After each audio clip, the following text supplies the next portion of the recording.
মায়ের হেসেলে আপনাদের স্বাগত। আজকে দেখাবো পাহাড়ি ম্যাগি। এই রেসিপিটা আমি মিরিকের একটা রোড সাইড হোটেল থেকে শিখেছিলাম, সেটাই আজকে আপনাদের দেখাবো। তার জন্য নিয়ে নিয়েছি ম্যাগির প্যাকেট, আর তার সঙ্গে রয়েছে ক্যাপসিকাম কুচি, পেঁয়াজ কুচি, টমেটো কুচি আর লঙ্কা কুচি। গ্যাস জ্বালিয়ে নিয়ে তাতে একটি সসপ্যান বসালাম। তার মধ্যে দেব হাফ চা চামচ সাদা তেল।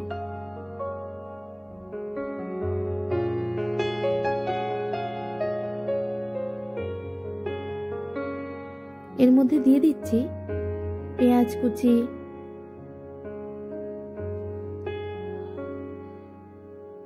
ক্যাপসিকাম কুচি,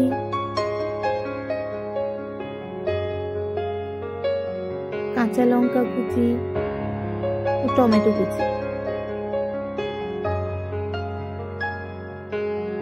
এগুলো একটু নেড়ে নেব। তারপরে দেব সামান্য লবণ।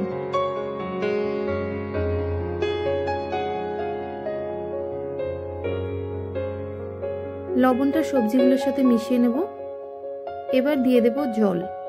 প্রয়োজন মতো জল দেবেন। আপনারা যতটা প্যাকেট ম্যাগি দেবেন তার উপর নির্ভর করে জল দেবেন।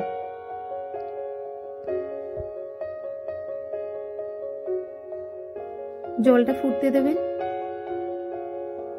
টকবক করে জলটা ফুটলে সেই অবস্থায় আমি ম্যাগি মশলা ঢেলে দেব।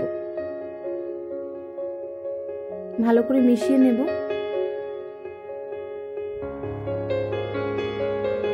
এবার দিচ্ছি ম্যাগিগুলো। একটু ভেঙে দেবেন। এই জলে এবার ম্যাগিগুলো সেদ্ধ হবে। এই অবস্থায় একটু ঢাকা দিয়ে রাখুন। দেখুন ম্যাগি সেদ্ধ হয়ে গেছে। পাহাড়ি ম্যাগি আমাদের রেডি। এবার সার্ভ করুন। রেসিপি দেখার জন্য ধন্যবাদ।